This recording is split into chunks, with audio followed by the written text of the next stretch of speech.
सर्वांना हरिओम. आज आपण मनाच्या श्लोकातील श्लोक क्रमांक 192चा अभ्यास करणार आहोत. हा श्लोक क्रमांक 192 असा आहे: मना ना कळे ना ढळे रूप जाचे, दुजे विनते ध्यान सर्वोत्तमाचे, तया खूणते हीन दृष्टांत पाहे, तेथे संग निसंग दोन्ही न साहे. आपण पुन्हा एकदा श्लोक ऐकूया. मना ना कळे ना ढळे रूप जाचे, दुजे विनते ध्यान सर्वोत्तमाचे, तया खूणते हीन दृष्टांत पाहे, तेथे संग निसंग दोन्ही न साहे. या श्लोकातल्या काही शब्दांचे अर्थ आपण पाहूया. पहिला चरणा शब्द आलेला आहे ना कळे. सोपा अर्थ आहे कळत नाही, कळत नाही. पुढे शब्द आहे ना ढळे म्हणजे ढळत नाही. दुसरा अर्थ आहे बदल होत नाही. ना ढळेचे दोन अर्थ आहेत, ढळत नाही, बदल होत नाही. पुढे दुसऱ्या चरण शब्द आलेला आहे दुजे विण. दुजे विणचा अर्थ आहे दुसरे कोणी, दुसरे कोणी. अजून एक अर्थ आहे अभिन्न, अभिन्न. सर्वोत्तमाचे. सर्वोत्तमाचेचा अर्थ आहे परब्रह्माचे, परब्रह्माचे. आणि समर्थांच्या दृष्टीने सर्वोत्तम राम आहे, म्हणून सर्वोत्तमाचेचा अर्थ आहे रामरायाचे, परब्रह्माचे रामरायाचे. तिसऱ्या चरणात शब्द आलेला आहे खूण. हा व्यवहाराचा शब्द आपल्या म्हणजे लक्षण, चिन्ह. हीन. हीनचा अर्थ आहे अपुरा, हीन म्हणजे अपुरा. दृष्टांत म्हणजे उदाहरण, दाखला. दृष्टांताचे दोन अर्थ आहेत, उदाहरण आणि दाखला. समर्थ सांगतात परब्रह्माचे रूप मनाला गोचर नाही म्हणजे कळत नाही, त्याचे आकलन करता येत नाही. ते अढळ म्हणजे अचल आहे, त्यात बदल होत नाही. तोच सर्वोत्तम आहे, त्याच्यासारखे म्हणजे रामरायासारखे दुसरे अन्य कोणीही नाही. त्याचे ध्यान आपण अभिन्नपणे करावे, खुणेने काही लक्षणांनी त्याचे स्वरूप सांगण्याचा प्रयत्न करावा, तर तो एकमेवा द्वितीय आहे. म्हणून कोणताही दृष्टांत देऊन त्याचे स्वरूप समजवता येत नाही. परमात्म्याच्या ठिकाणी संग आणि निसंग या दोन्ही कल्पना लागू होत नाहीत. आपण पुन्हा एकदा श्लोकाचा अर्थ पाहूया. समर्थ सांगतात परब्रह्माचे रूप मनाला गोचर नाही म्हणजे कळत नाही, त्याचे आकलन करता येत नाही. ते अढळ म्हणजे अचल आहे, त्यात बदल होत नाही. तोच सर्वोत्तम आहे, त्याच्यासारखे म्हणजे रामासारखे दुसरे अन्य कोणीही नाही. त्याचे ध्यान आपण अभिन्नपणे करावे, खुणेने काही लक्षणांनी त्याचे स्वरूप सांगण्याचा प्रयत्न करावा, तर तो एकमेवा द्वितीय आहे.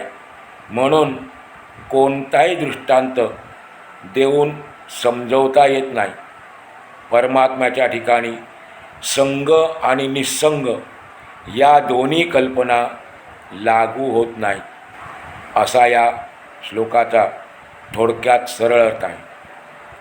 जगद्गुरू श्री संत तुकाराम महाराज एका अभंगातून लिहितात, सकळ इंद्रिया मन हे प्रधान, सकळ इंद्रिया मन हे प्रधान. मन हे अन्य इंद्रियांपेक्षा खूप जास्त सक्षम आहे, प्रभावी आहे. या मनाच्या मनात आले तरच सर्व गोष्टी सहजपणे अनायासे घडत असतात. या मनाचे सामर्थ्य अपार आहे. आपल्या मनात संकल्पशक्ती सामावलेली आहे. परमात्म्याचे, परब्रह्माचे दर्शन घडावे, त्याचा साक्षात्कार व्हावा, त्यासाठी काही साधना मला केली पाहिजे हे मनाने ठरवायचे असते. कारण मनाची धाव आगळी वेगळी आहे. मनाच्या धावेपलीकडे आजपर्यंत कोणीही पोचू शकलेला नाही. आपले मन हे आपल्या सर्व इंद्रियांचे म्हणजे 5 ज्ञानेंद्रिये आणि 5 कर्मेंद्रिये यांचे स्वामी आहे, म्हणजे मालक आहे.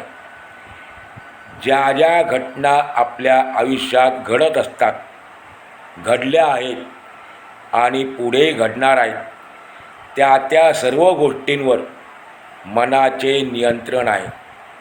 मनामुळेच आपल्या जीवन मरणाचे चक्र संपते आणि त्यात अडकवणारे सुद्धा, म्हणजे या जीवन मृत्यूच्या चक्रात अडकवणारे सुद्धा आपले मनच आहे. म्हणून एके ठिकाणी संस्कृत वाक्य आहे, मन एव मनुष्याणाम कारणम बंधमोक्षयोः. मन एव मनुष्याणाम कारणम बंधमोक्षयोः, म्हणजे मन हेच मनुष्याच्या बंधनाचे आणि मोक्षाचे म्हणजे मुक्तीचे कारण आहे. आणि म्हणूनच सर्व साधू संत महात्म्यांनी या मनाला उपदेश केला आहे. कधी चुचकारून तर कधी फटके मारून त्या मनाला ताळ्यावर आणण्याचा प्रयत्न केला आहे. योग्य मार्गावर आणण्याचा त्यांनी आटोकाट प्रयत्न केला आहे. आपणही सध्या ज्याचा अभ्यास करीत आहोत ते काय आहे? समर्थांनी आपल्या मनाला केलेला उपदेशच आहे. सर्व श्लोक त्यांनी मनाला उद्देशूनच लिहिले आहेत. हे श्लोक म्हणजे मनाला केलेला बोध आहे. म्हणून या ग्रंथाला मनोबोध असेही म्हणतात.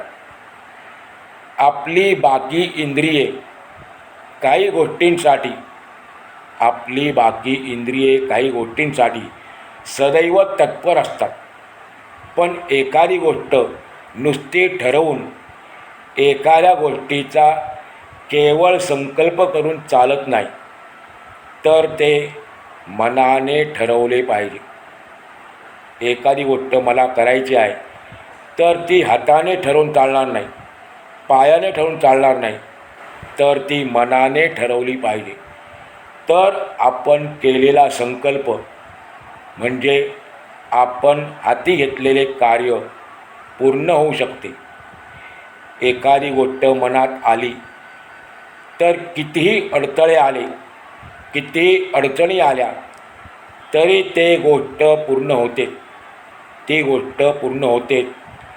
आणि याच्या विरुद्ध जर मनात नसेल तर ती गोष्ट किती सोपी असली तरी ती पूर्णत्वाला जात नाही. हा सर्व मनरूपी राजाचा कारभार आहे.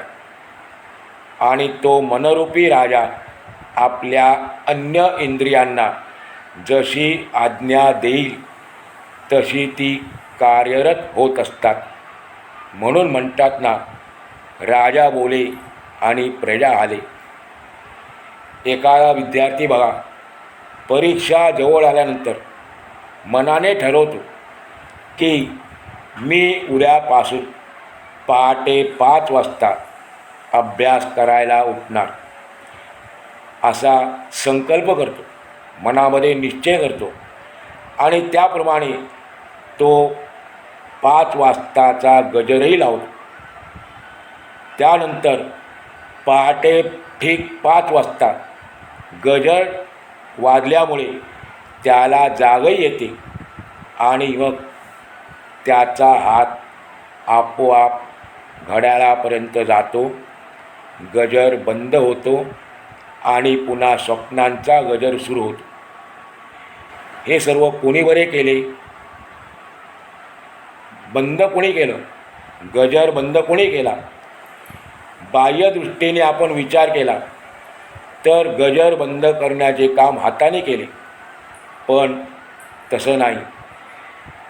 अंतरंगात आपण डोकावून पाहिले तर लक्षात येईल की गजर बंद करण्याचे काम हाताने नाही तर त्याच्या मनाने केले, नाही का? त्याप्रमाणे भगवंताची प्राप्ती करून देणारे म्हणजे मोक्ष मिळवून देणारे आणि पुन्हा पुन्हा जन्ममरणाच्या राहटगाड्यात टाकणारे आपले मनच आहे. आपल्या मनात आपण आत्ता ऐकलं संकल्पशक्ती सामावलेली आहे.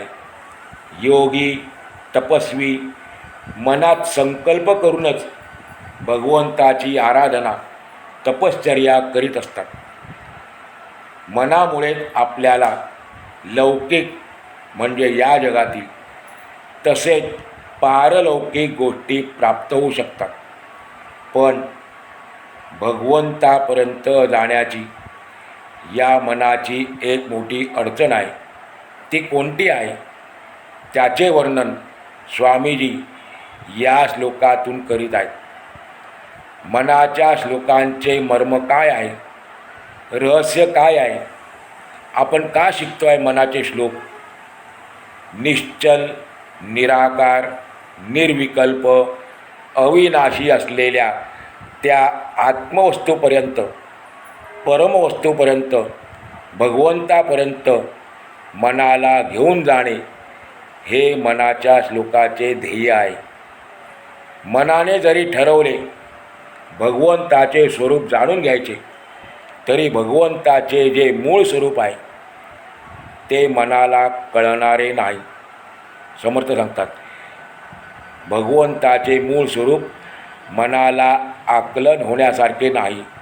म्हणजे मनाने ते समजून घेण्याचा प्रयत्न केला तरी ते समजून घेता येणार की नाही, कारण ते निश्चल आहे. भगवंत कसा आहे? निश्चल आहे. त्या स्वस्वरूपाच्या ठिकाणी हालचाल संभवतच नाही. आपल्या चंचल मनाला ते अचल निश्चल अशा परब्रह्माचे स्वरूप कसे बरे जाणता येऊ शकेल? भगवंताचं स्वरूप कसं आहे? निश्चल आहे.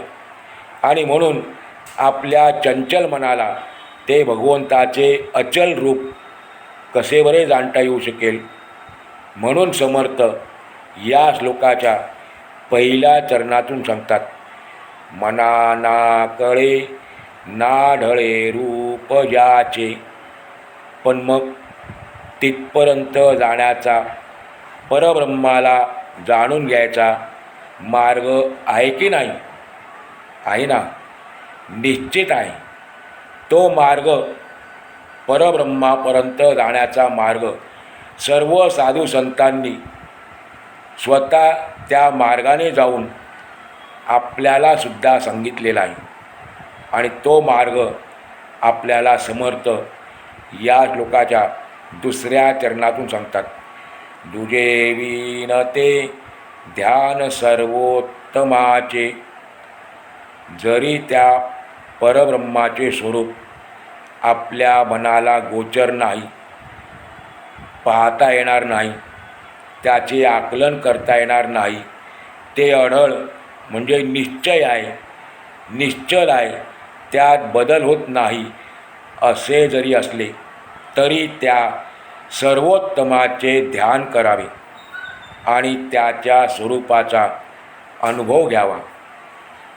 ते ध्यान करताना आपण अभिन्नपणे करावे, म्हणजे द्वैत भाव, देहबुद्धी सोडून ध्यान करावे. परमात्म्याशी तादात्म्य झाल्याशिवाय ध्यान करता येत नाही. जोपर्यंत आपल्या मनामध्ये द्वैतभाव आहे तोपर्यंत आपले परमात्म्याशी तादात्म्य होणार नाही, आणि जोपर्यंत तादात्म्य होणार नाही तोपर्यंत आपल्याला त्याचे ध्यान करता येत नाही. परात्पर परब्रह्माचे स्वरूप कसे आहे हे शब्दात वर्णन करून सांगता येत नाही. खुणेने लक्षणांनी त्याचे स्वरूप सांगण्याचा प्रयत्न केला तर तो भगवंत, ते परात्पर परब्रह्म एकमेवा द्वितीय असल्याने कोणताही दृष्टांत देऊन समजावून सांगता येणे कठीण आहे. कारण सर्व दृष्टांत आपण जे जे दृष्टांत देऊ, भगवंताचे स्वरूप जाणून घेण्याकरता आपण जे जे दृष्टांत देऊ ते या जगातील असल्याने आणि ते अपूर्ण असल्याकारणाने, आणि भगवंत कसा आहे, भगवंत तर पूर्ण आहे आणि दृष्टांत अपूर्ण आहे, आणि म्हणून आपण जे दृष्टांत देतो, काही संकेत सांगतो, ते सर्व नाही आहे या भाषेत सांगितले जातात. भगवंताचे स्वरूप सांगताना हे असे आहे, असे नाही, हे असे आहे, तसे नाही, अशा रीतीने सांगितले जाते. आणि परमात्मा तर या सर्वांच्या पलीकडे आहे. त्याच्यासाठी कोणताही दृष्टांत, कोणतेही उदाहरण आपल्याला देता येणार नाही. श्री समर्थ सांगतात की परमात्म्याच्या स्वरूपाला जाणता येत नाही, कारण आपले ज्ञान हे मायेच्या कक्षेतील आहे आणि परब्रह्माच्या स्वरूपाला माया स्पर्शसुद्धा करू शकत नाही. आणि म्हणून परमात्मा परब्रह्म आपल्यासारख्या अज्ञानी माणसाला कळणे शक्यच नाही. दासबोधातून समर्थांनी परब्रह्माचे काही दृष्टांताद्वारे वर्णन करण्याचा प्रयत्न केला आहे. कारण आपल्याला त्याचं स्वरूप कळलं नाही तर आपण भक्ती करणार कशी. म्हणून समर्थांनी थोडक्यात काही दृष्टांत देऊन वर्णन करण्याचा प्रयत्न केला आहे. पण ते सारे दृष्टांत या दृश्य जगतातले असल्याने अदृश्य, अपार, अखंड, अद्वय अशा परमवस्तूची खूण पटवून देण्यासाठी अपूर्ण पडतात. गुरु साक्षात परब्रह्म असे आपण म्हणतो, कारण गुरु हे साक्षात परब्रह्माचे स्वरूप असतात. म्हणून समर्थांनी गुरूंची स्तुती